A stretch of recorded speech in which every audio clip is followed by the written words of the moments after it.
भारतीय संविधान को बनाने के लिए कई अन्य अलग अलग देशों के संविधानों की हेल्प ली गई है, सहायता ली गई है।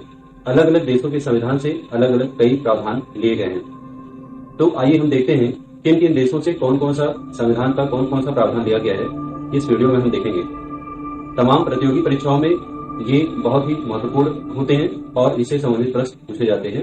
तो आइए देखते हैं कि कैसे हम बिना रटे बहुत ही आसानी से इस तरह की चीजों को याद कर सकते हैं कि किस देश के संविधान से कौन सा विषय लिया गया है। इमेजिन कीजिए कि आपके सामने एक पान खाने वाला व्यक्ति खड़ा हुआ है।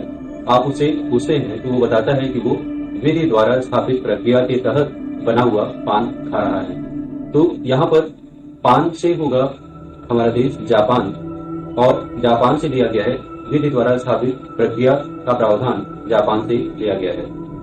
इमेजिन कीजिए कि आपके सामने एक व्यक्ति खड़ा हुआ है और उसके बालों में रूसी है और वो रूसी को खुजा रहा है, अपने सिर को खुजा रहा है। तो आप उसे मौलिक कर्तव्यों के प्रावधान के बारे में समझा रहे हैं। तो यहाँ पर रूसी से हमारा देश होगा रूस, और रूस से लिया गया है मौलिक कर्तव्यों का प्रावधान।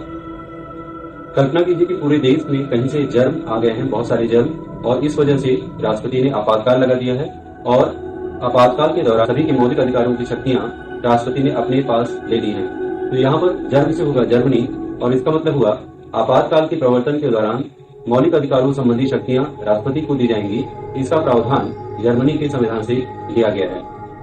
इमेजिन कीजिए कि ऐश या ऐश्वर्या राय ने एक ट्रे लिया हुआ है और ट्रे लेकर वो केंद्र और राज्यों के बीच शक्तियों का बंटवारा कर रही हैं, और तभी दोनों लोगों के बीच में प्रस्तावना की भाषा बिगड़ जाती है।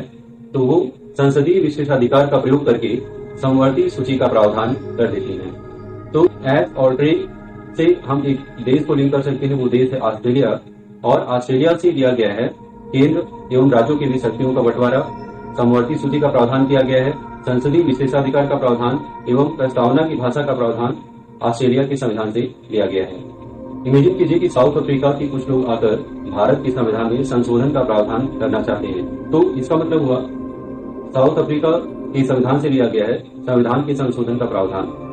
इमेजिन कीजिए कि आपके पास एक बटन है, उस बटन को आप एक नाग के ऊपर रखते हैं, एक नाग के ऊपर रखते हैं। तो वह नाग संसद में जाकर संसदात्मक शासन प्रणाली को देखता है और वहां पर विधि निर्माण की प्रक्रिया को बता रहा है। यहाँ पर बटन से होगा ब्रिटेन, एक नाग से होगा एकल नागरिकता। तो एकल नागरिकता का प्रावधान ब्रिटेन से लिया गया है। संसद भवन में जाकर संसदात्मक शासन प्रणाली को देखता है, तो संसदात्मक शासन प्रणाली का प्रावधान ब्रिटेन से लिया गया है, और विधि निर्माण की प्रक्रिया का प्रावधान भी ब्रिटेन से लिया गया है। तो इस प्रकार हम देख सकते हैं कि जब हम देश के नाम को में से एक पिक्चर ढूंढते हैं और उस पिक्चर को जो उस देश के संविधान से जो प्रावधान है उससे लिया गया है, उससे कोरिलेट करके उसको फनी तरीके से जब हम एसोसिएट कर देते हैं तब चीजें हमें आसानी से याद हो जाती हैं। जितनी मेहनत आप ट्रेडिशनल तरीके से इसको रट रट के करेंगे, एक बार आप इसको एसोसिएट करके चेन बनाकर और इमेजिन करके अगर उसकी आधी भी मेहनत करेंगे तो आपको ये बहुत लंबे समय तक याद रहेगा।